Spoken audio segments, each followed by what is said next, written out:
film news. I have some notes here. Let me bring them up. What's this film you speak of? A film. It's a 1968 film, to be precise. Jesus. I know. We're a bit late on this news. This is a bit old, mate.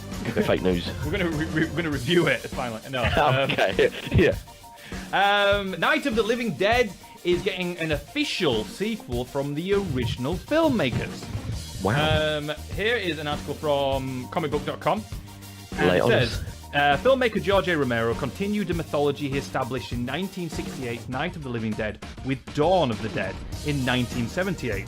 The film explored the aftermath of the dead coming back to life and society's response to the unlikable threat.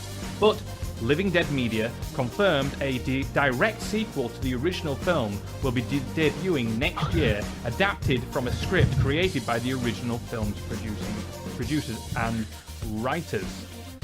So this is quite an interesting one because, oh my god, I was like, back to news. So. Yeah, obviously a bit of an interesting one. I'm quite a big zombie fan. I love my George A. Romero films. And obviously seeing this pop up is quite unusual, especially if there's a script which had already been written back in the 1960s for being a direct sequel to the original. Now, have you guys seen the original Night of the Living Dead? Yeah, I've seen a some long time ago. Sorry, say again, James? I've seen some of it, not all of it. It's not dated well, admittedly. Like obviously we're a lot more exposed to like The Walking Dead and Fear of the Walking Dead and like grotesque zombies is probably the best way to put it. Whereas obviously back then they were very limited on what they could do. It was done on a very low budget, and basically it was like flour on the face with a little bit of dark eyeliner, and that was classed as a zombie. But it launched the zombie genre as we know it today, and was extremely put on a pedestal for being one of the influences of horror genres as well, of how it was filmed, and especially some of the controversies with it as well, because it sort of explored racism as well within the actual film at the end. If you do you guys know the ending of the Night of the Living Dead? Do you remember it? No. So basically, I've forgotten the name, so you're gonna have to apologize that I don't know the names of the characters anymore. But it primarily follows a woman with a brother at the beginning. Her brother gets killed, and then she escapes from a zombie and finds this house. Yeah. And she then she kind of crumbles apart, basically. And then there's other survivors who are at the house who sort of take care of her, and they try and barricade themselves from the living dead. And one of the guys that are looking after her is a black guy who is there, and he protects her and looks after her, and he becomes the hero of the film. And basically kills the zombies and looks after her. And I can't remember the full ins and outs how it pans out, but then there's his name is Ben, isn't it? Maybe. It's been a long time since I've seen it. And then some rednecks turn up at the end of the film and shoot all the zombies. And they've held up overnight. They managed to get all the way through the night. And I believe he then stands up and they shoot him. Pretty much, you know. And that sort of points out to the point that they didn't care. And they were like a bit, oh well, and they threw him on the pile of zombies. And it was like at the time in 1968, this was kind of a bit like people felt. Yeah, so they were very conflicted of how obviously they felt and society it was at the time. And obviously these days it's extremely shocking because we're like, what, you know, this is something you don't do. They would lose their minds. Yeah. So it still holds as being an extremely shocking scene in its own. But with this coming out of being a sequel directly to it, it would be interesting to see what happens and if they're going to actually carry on the characters from the first film. Yeah. Yeah. So does the woman survive? I can't remember. I believe she does. I believe. Yeah. So I guess they'll follow out. Are they? Like, is it going to be them like literally trying to escape from the house? Then like. Well, I would like to see that. I would like it to be because there's been no information on the script or the story. But I would like to see it actually being it is a direct sequel to that film rather than being like Dawn of the Dead, where it follows a totally different group.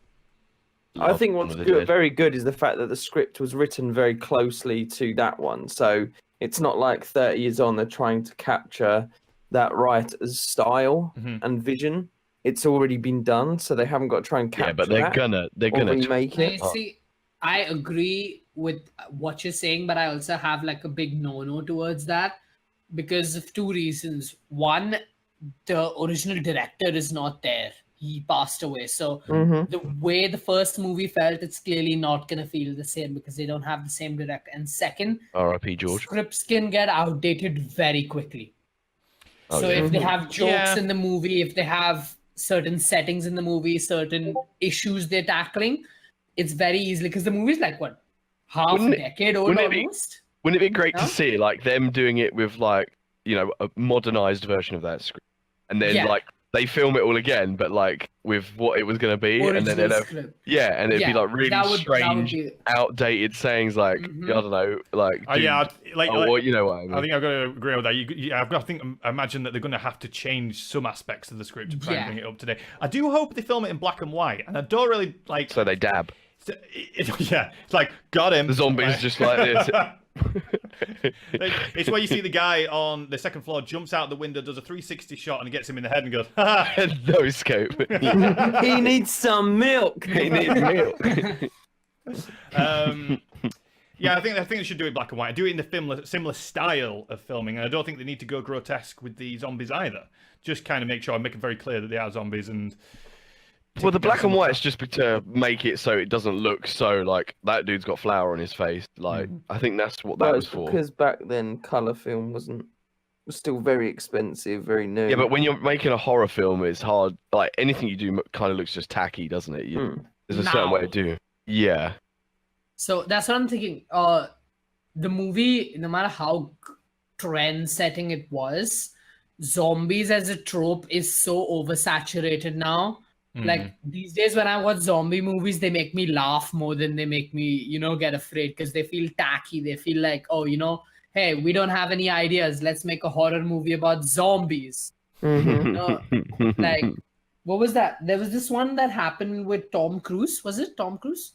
No. What zombies? Was it Brad Pitt? World War Z. That was the one. Oh, Brad Pitt, yeah. Brad Pitt, that's me.